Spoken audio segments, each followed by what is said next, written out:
Hi there, and welcome to another episode of Psych Hip Hop on the Natanya Experience. I have a very special guest. His name is King F.L.O, and he comes to us with stories of triumph and resilience like no other.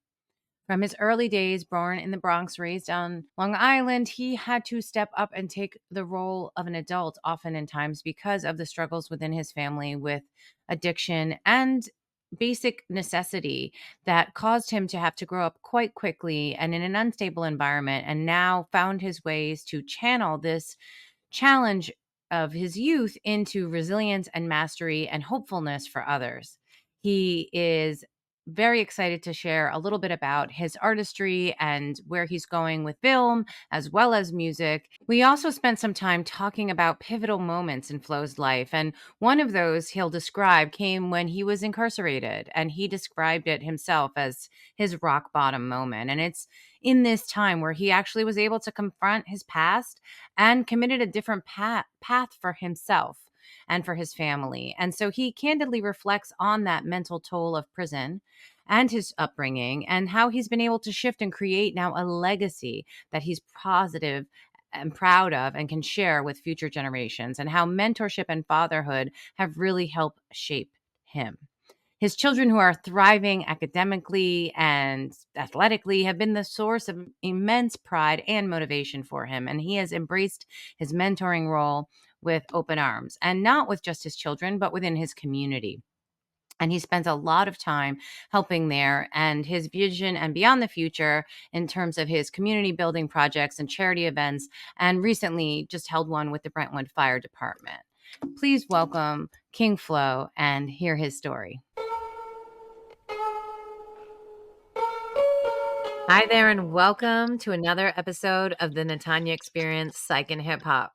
Today, I have a very special guest, the one, the only, King F.L.O. Welcome. Welcome.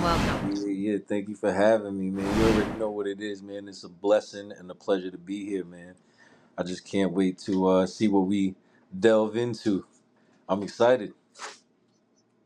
Awesome. Well, I love that energy. We always start with the good stuff. We start with, what are you excited about right now? What makes you feel excited when you wake up in the morning, and talk about some of your current projects. So I was wondering if we could talk a little bit about what you're doing today, what you're excited about, and then we'll go from there. And then we'll unwind it all and go underneath the hood. All right, yeah. So I mean, very simple. When I wake up, I'm just excited to be able to wake up. Not in prison or not underground. You know what I'm saying? So every day above the dirt is a good day, as they say. So that's what really excites me and motivates me every day. My children, um, I'm focused on them, getting them in a good situation. They're good, so that excites me. That motivates me. Right now, I'm in the studio. I'm always in the studio. Right now, I'm in the studio. We're always working on something. I'm always working on music for my personal career for King F.L.O. But as a team, my Street Heat team. We've we've elevated from shooting music videos to now shooting movies. So that's really exciting. I have the pleasure of being an assistant director on a movie that we're currently shooting with Jim Jones called At the Church Steps, and it's a very big project for me, for my career, for my team's career, for Jim, and I'm blessed to be a part of that. So right now, that's driving us. Even though we're tired every day, we're shooting every day. That's driving me. So the passion, I guess you could say, the passion, and I'm just happy to be able to do this every day. That's awesome. And so, working a Street Heat puts you kind of behind the lens as a storyteller, right? And Yeah. so while you're doing that, do you find yourself reprocessing some of your own stories? And especially because you've gone through some things, and you've been you've had an interesting journey as an entrepreneur in a lot of different industries. And so I was just wondering if, like, sometimes when you're covering these as the narrator now, or as the behind the scenes storyteller, does that bring things into your focus, from your past or and otherwise, that, either in an uncomfortable or a comfortable way? Yeah, I mean, music and movies and videos is all a form of therapy for me. So a lot of the times in my music, you'll hear the realness of what I go through in life or what I've gone through in life.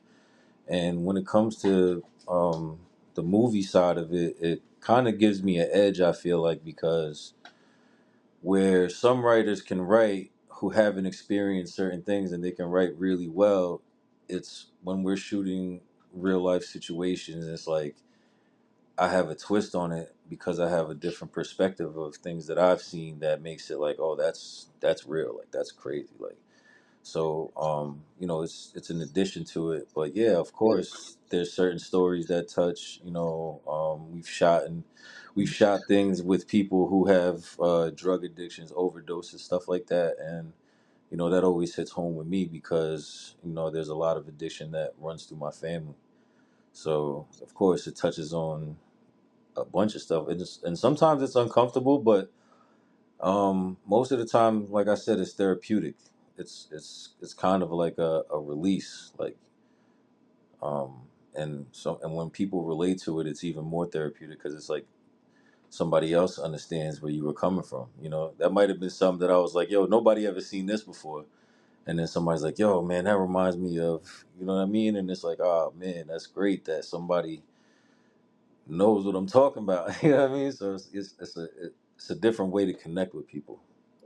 Yeah, no, that's great. And before we recorded, we were talking exactly about that too, right? And how sometimes there's something maybe in your story, even in the depths of pain.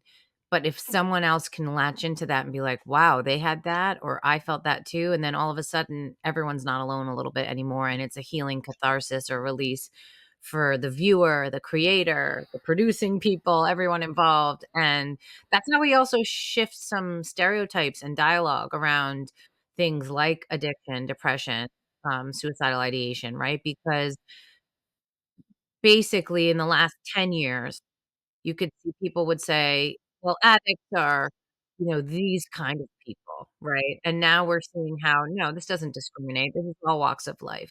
Same thing with mental health challenges, which addiction and mental health obviously go quite together. Um, so, do you feel comfortable talking to us a little bit about some of your, let's say, top 2 or 3 challenge points in your life? You've had quite a journey to get to here.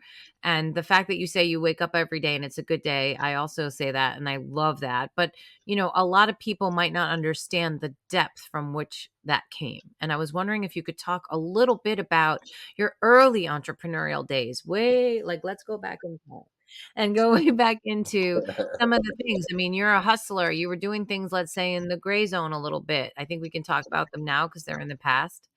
And how you were able to find a way. We have things like class and culture and race and masculinity and all the things that put us in these boxes we were talking about too. And I'd love to hear like what you if you could go and narrate now as your own narrator, what that would be like, what that story would be like from the early days. I mean, the reason I say every day is a good day, waking up now, is because I've hit rock bottom before. So just growing up, we was my family. We were poor. We came. We were. My mother was first generation of Puerto Ricans that came to from Puerto Rico here. So they came to the Bronx. So we was in one of the worst places that you could be in at that time, and it was a lot of days where you felt like, damn, could things get any worse than this? And growing up, I didn't want my brothers to feel that. I didn't want my mother. She was doing her own thing. She was always in the streets from the time she came out to the Bronx. She was always running in the streets, and that's how she met my father, and they were always part of the streets. My father, later on, he got himself together, and he started doing what he believed was right, and he's doing great now. And my mother passed, but it was days where I didn't want my brothers to be hungry and stuff like that, so I had to go and do things that were outside the box to ensure that it was certain pains that my little brothers wouldn't feel, and that that motivated me a lot to just go get it. Um, people always tell me like, yeah, you always work and you're always focused on something and you're always moving around, and it's like I got to do that because nobody's gonna come and give it to you. Nobody ever did, and so I always had to get it. Now I'm just focused on better things, but before I had to focus on what was before my eyes and what was present to me.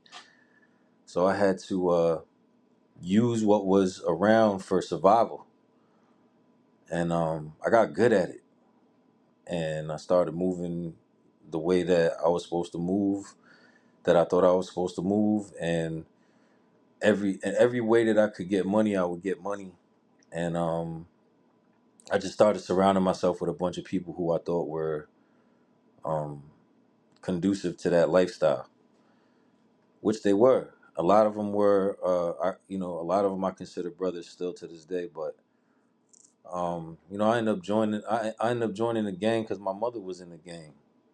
My father was in the gang. I ended up joining the gang, but I was born into the gang. But I ended up joining it the hard way because I wanted to show people that I could, um, that I deserved to be there, that I deserved to, not just because my mother's name and what she did in the streets, but because I was part of this. You know what I'm saying? And so any way that I could, every move that I made was so that I could help my family uh, get into a better position, I would say. And that I want to pause right there because that's kind of a big thing. So, depending on who's listening to this conversation, where this goes, I like to just say, like, look into that for just a minute. So, you're basically in a survival mode, right? It's almost like a military operation, right? We're talking life or death. We're talking defending yourselves or protecting yourself. You're talking about At all times. uh, in and around the law, right? One eye open over your shoulder and all of that as well. But you're also, your motivation is not about yourself. I mean, it is about, you said, your younger brothers. You're wanting to make sure that people, that they have something to eat. Like, these are basic necessities, but like you said, when you're born into the gang way of life, there aren't a lot of choices. There aren't a lot of options, and society around you kind of tells you this is all you get. This is where you belong. This is where you have to sit, right? And you found a way to be creative in that, with those set of circumstances, in a way that a lot of other people might not have found. Was it something, was it like sort of an internal drive? Was it, just something you knew within yourself, in terms of like how you were able to kind of transcend spiraling, quite frankly? And I'm, sorry for your loss, but like, there are not a lot of great stories that come out of those beginnings, and so that's why yours is so unique and so powerful, because I think a lot of people could really look inside themselves and take a couple pages from your book around what you did and how you were able to get to today. But, how did you keep motivating yourself? Was it sort of seeing your siblings, your younger siblings, and saying like, "I wanna do this for them"?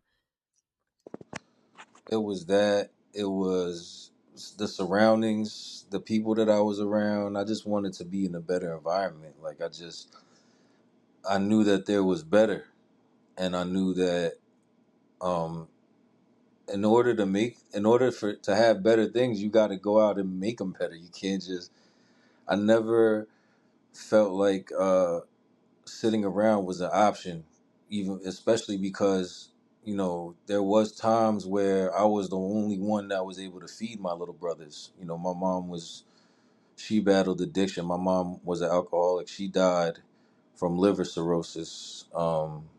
She was real bad, and my brothers they ain't have nobody really at points, and it was so bad that my dad didn't even know that my mom had left us. And when he found out and he came and got us, it was 2 years later after it was already just me and them, you know. So I had to. The motivation was them. Like when it came to finding a creative point and stuff like that, like I wrote. I always wrote, and I always, I guess poetry, you would say. I put it into rap in high school because I challenged somebody who I thought was nice at rap, and I went up to them in high school and I was like, "Yo, by the end of the day, I'll come up with some better shit than you." And obviously that didn't happen, but now I'm way better than him. But Yeah, you got we're to give still, yourself a little pass. You were in you know what I'm saying? Well, high. we're still friends, and I didn't really I wasn't real. I mean, I did it like I said. I did rap. I rapped a lot. One of my best friends, Jay Steele, he passed away. We rapped together. He was one of the people that got me my first recording equipment.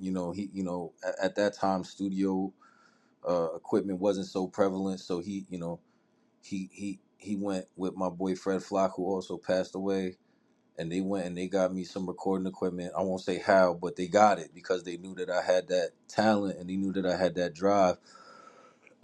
So they went and they got that, and ever since that day, I've always tried to stay on at least recording myself, and they opened that doorway to help me learn that, like, yo, they went and sacrificed something to come and get me this equipment, so I'm going to keep doing this. That was a motivation to stay focused on certain things, but the streets was really like a majority of my life.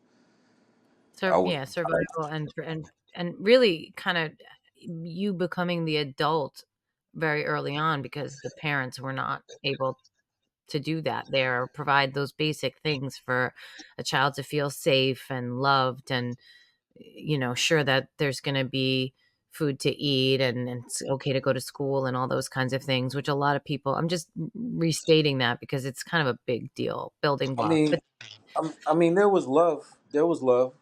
It was a messed up love. My mom had her own traumas. My dad had his own traumas, his own experiences in life that were, very hard on them. And they loved the best way that they knew how. But there was love. There was definitely love, but it wasn't the kind of love that you would imagine. It was a very hard love. It was a very tough love. If you fall, get back up. Don't ever fall behind. Um, Stuff like that. Which was also part of why I guess it was instilled in me to never, just sit back and let things fall apart or let things, fly by the wayside, or always stay dedicated and focused to what I do. no, that's incredible. And that was really, really, really kind what you said about the love and how they loved you, that was the way they knew how. And I think a lot of people, when we look back at our past, it's a good way to reframe the judgment that you might have or anger because it doesn't serve anybody to carry that, right? Or Oh, regret, I was resentment. I was angry for so long. Don't get me wrong. I was angry for so long.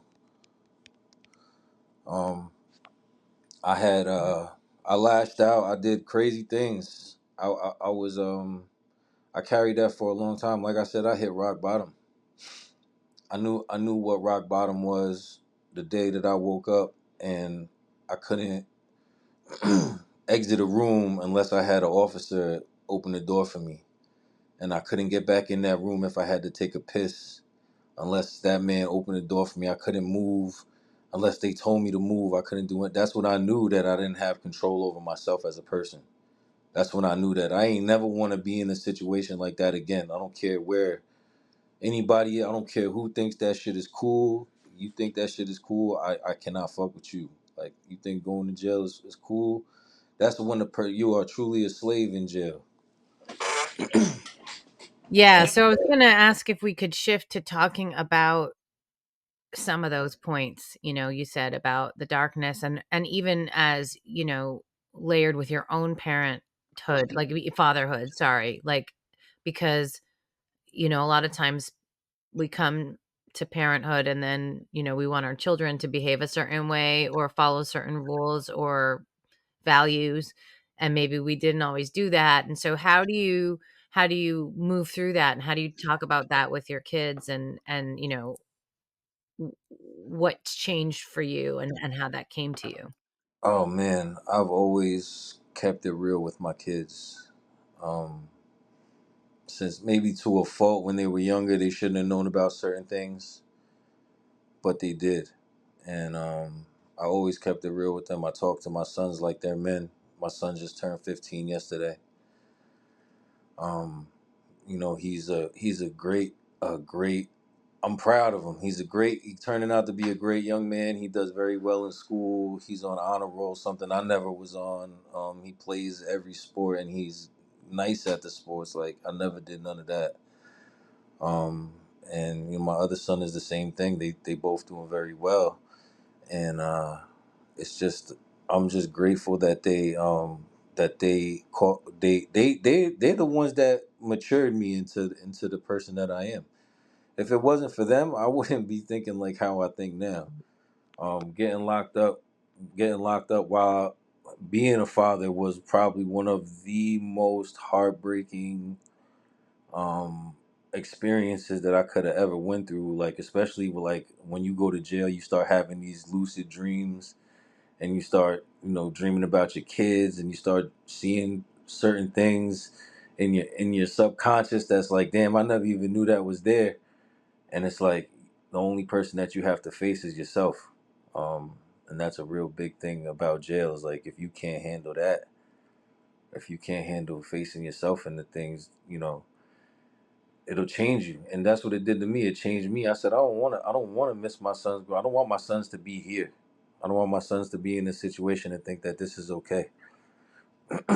So it was a real they saved my life. They That's they they, they saved incredible. me. I mean, those are those pivot points, right? Where it really can go one of two ways. You can kind of go inward and hate yourself more, right? Like I messed up. That's the end, right? And then go down. I mean, that happens a lot and it's understood. Now you're like you said, you need permission to alleviate yourself. You need permission to leave. You're on you can really it's a really, really, really, really incredible story of how you found your way and with your relationship with your sons. And then that they then now are sort of role models in society, honor roll and sports and all these great things, and that's amazing. Um, and you've seen, I'm sure you were telling me just now about 3 or 4 influential people, most of whom you said have passed on. You're not that old.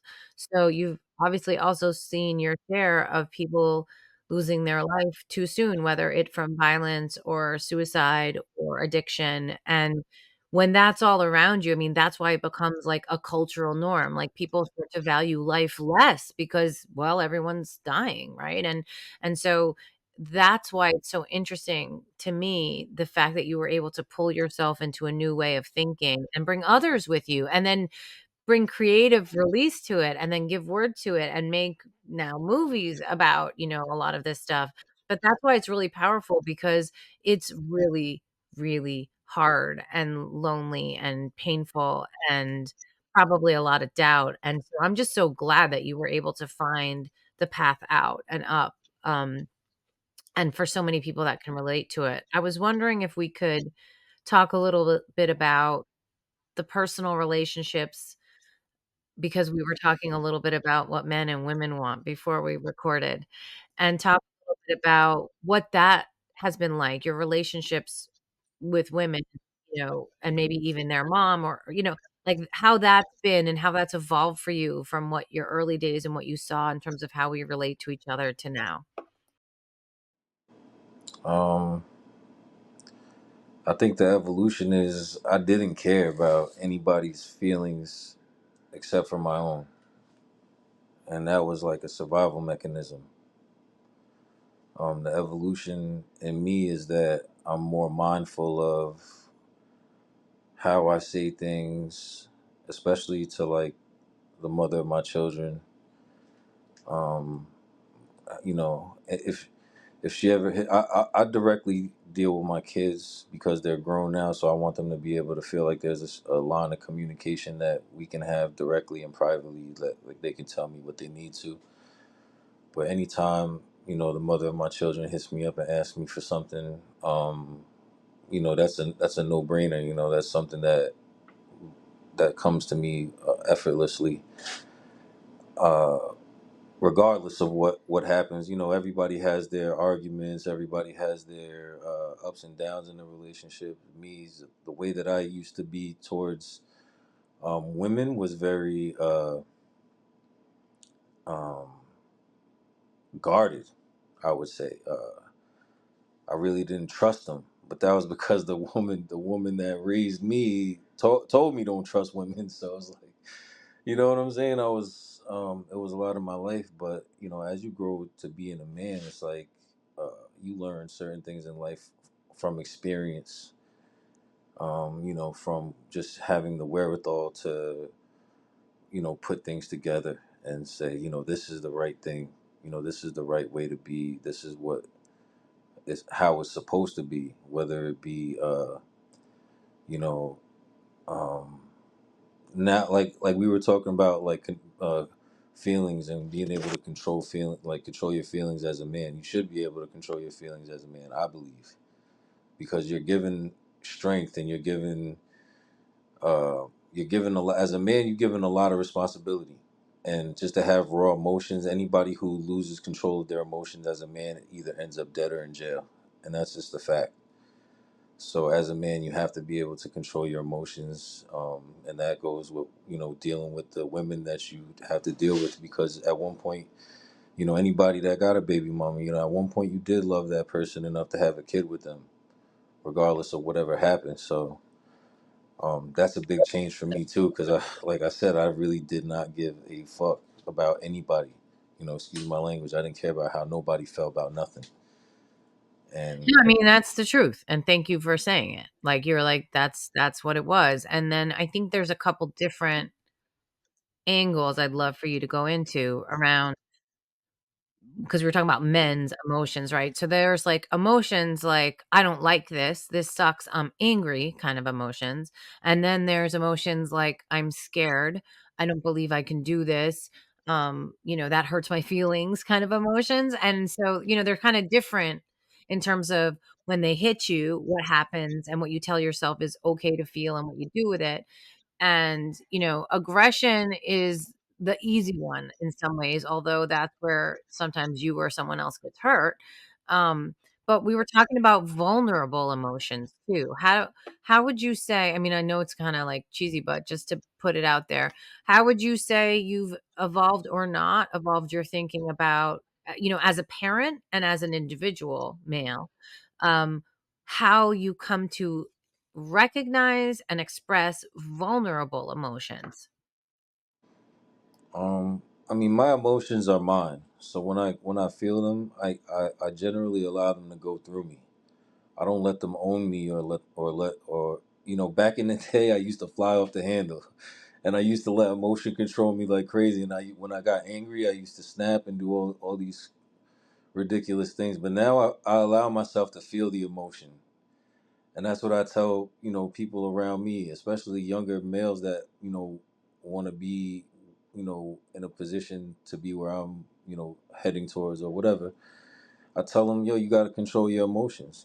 You flying off the handle and crashing out, that's not going to be anything good for you. At the end of the day, you might get instant gratitude or instant gratification rather, but that it's not going to be good in the long run for you.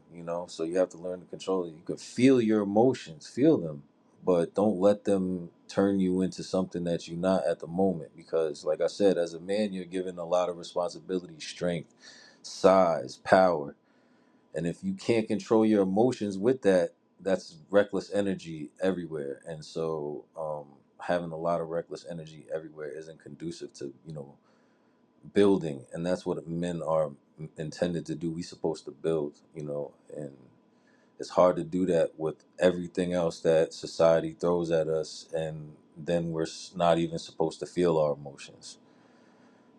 So at the end of the day, I don't care what nobody say. I get emotions. I actually had to do a drug program when I got locked up, and I had to do a drug program, and there was this thing that the lady who was the counselor told me, and she was like, "Yeah, everybody has emotions, and a lot of the times they don't know what the emotion is, and so they resort to anger, which is the default emotion that everybody knows. That everybody, it doesn't matter who you are, you know how to get angry. So I kind of learned from that. You know, there was a lot of emotions that I was like, I didn't even know that I was feeling like that. You know what I'm saying? And when you can pinpoint an emotion and learn to control that, know what you're feeling, and know that sometimes it's okay. Like you might feel this way because you're ashamed of what you did or something that, or you're embarrassed.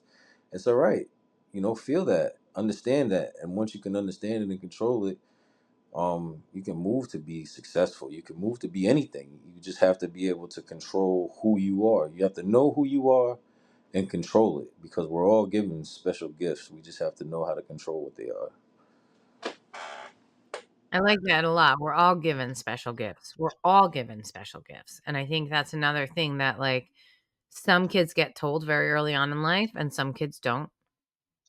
And then we forget, right? And then we all compare and then we see or we idolize people who we think have success.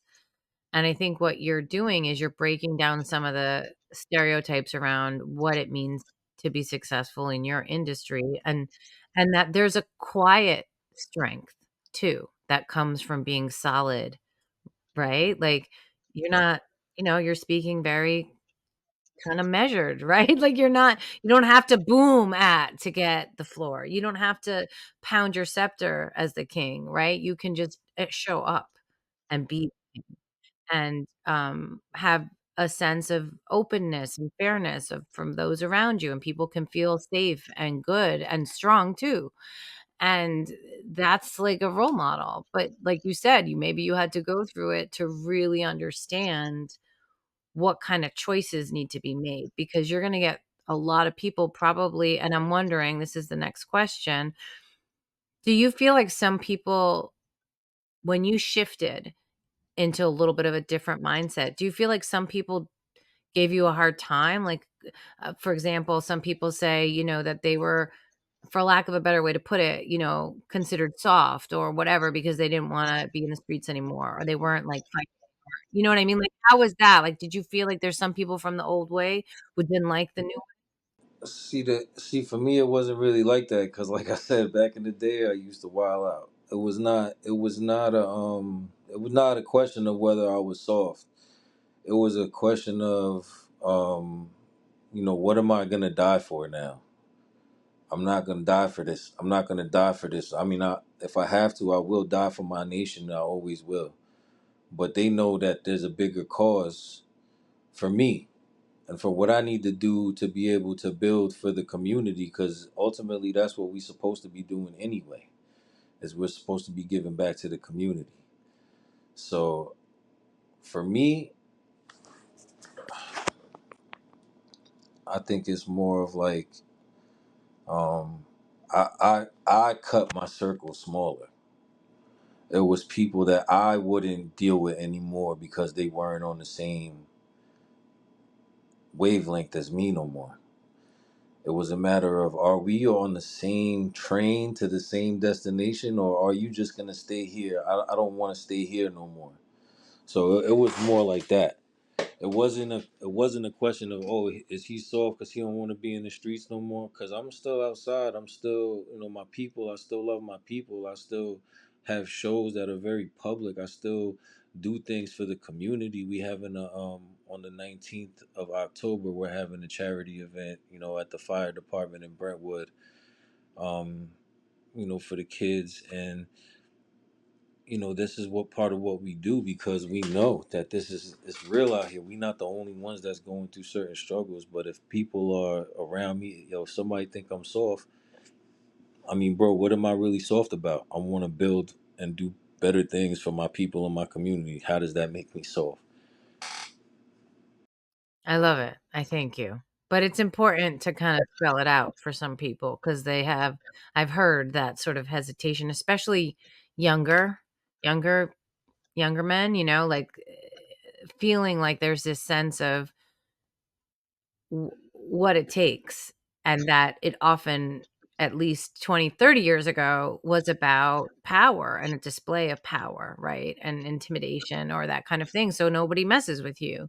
And I really, really love the way you shared that. And also the way you said you're selectively choosing who you're surrounding yourself with and what that looks like, and that that's okay. And that's another thing a lot people in the throes of addiction too, you know, when they start to work on themselves or they decide to change their path, sometimes it means that the people they used to be with are not the people that they can be with anymore. And you know, kind of taken, and that might be your family or what have People, you, right? places, and things. That's what they say. That's why I said, But man. sorry. I've dealt with addiction in my family my whole life. I know all about the 12 steps and all of that. I know. That's why I say too, man. Like addiction is a lot of people think like um that shit is easy for the people around the people who are addicted. It's not. You know what I'm saying? It's painful to watch somebody who's addicted go through, you know, that type of situation. So, but yeah, it's Yeah, it's that's what, heartbreaking because it's a slow, painful death, right? It's and then around it is the guilt and shame of the person if they're processing, and usually it's a couple stumbles in each direction, and everyone around is emotions are you know, involved as well. And I'm oversimplifying and overstating, but it is something where at the core, believing that you matter and you belong to be, you deserve to be here on this earth, right? Like, and then trying to have people around you that feel the same way, and everybody, you know, working together to do that. I love the fact that you talk about expressing yourself through the written word, and how a lot of artists that I get to speak to, you know, really talk about that. And to me, it's very primal. It's very, our communication is a core of who we are. And then you talked about prison and lucid dreaming, and I thought that was really interesting because we are so, with our phones and the internet and life and culture, we have so much around us all the time that we don't often have a few moments of quiet, let's say, on the outside. But when you're in that situation, all you have is your own mind. All you have is right. And that's, I just wanted to go back to a second to say that is a big thing that I don't think people think about. They talk about, you know, maybe being cut off from your life, or, you know, just like conditions of prison, but not necessarily what the mind prison, um, can do to you, for you. For you, luckily, it was for you because you took that pain and made it be your new reason to not be that way. Um, I just wanna thank you for, like you said. like, That's the everything that you did that. for your community, for yourself, for your son.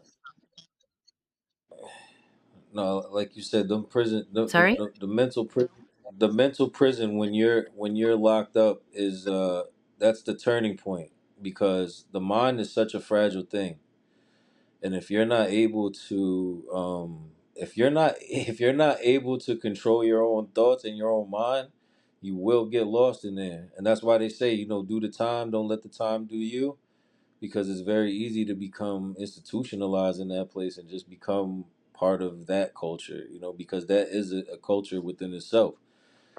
So, you know, it's Right, still but it kind of is like the unlearning of humanity, right? Like, it's like unlearning how to be a human, or relearning how to be a human being in terms of, like, what feels good? How do I react to someone's anger? How do I react to someone's love? How do I react to opportunity? You know, that kind of, all those, like, basic, like, when you think of a child or a basic computer program, however you wanna call it, right? You had to reprogram all of that, right, right. Yep. No, that's and true. then live If it, you're and not, then live it for your boys. yeah, yeah, man. And that's the biggest part, man. If you let your mind slip through all that, it's a lot of pain that comes with that. It's a lot of pain that comes with learning how to be told when to go to the bathroom and learning how to be told what time you got to eat. It's like living on a farm, like. So it's a lot of pain and feeling like you're the cattle, feeling like the whole world moves on outside without you. It's a lot of pain in that. So if you let your mind slip through those cracks, you might never come back from it. And there's a lot of people that I know that have slipped through them cracks and never came back. Yeah. Yeah. And I thank you for sharing, the reality of that. And also that you're here now with a completely different mindset. And yet you said, I'm still out there. I'm, a lot of different projects that you're working on, telling lots of different kinds of stories. Before we go, is there anything you want to share about? I know you talked about this new, your larger scale video project now, but is there anything else you want to talk about? And you have the event on the 19th, depending on when this runs. But anything else you'd like to share, or anything you want anyone to know about you, especially around how you stay positive and motivated when you wake up every day to kind of just, do your best in the day? I mean, just know that it could get worse. And you could be waking up in a worse position. So that's what keeps me positive every day. Like I said, my children, just knowing that they doing good, that keeps me positive every day. Um, and just, my work, my music coming out, the music that I have already out right now, Your Highness out right now, God King out right now. Um, you know, just projects that I got coming, Valley of the Kings. It's just gonna be, hopefully, like I said, God willing, this is gonna be one of the biggest points of my career coming up. So, um, we on to movies now, but King F.L.O as an artist is still working, and I'm still behind the scenes doing my thing. So, we're gonna move that to the forefront real soon, and it's gonna be, hopefully, an incredible ride. So that's inspiring to me, and that keeps me motivated every day.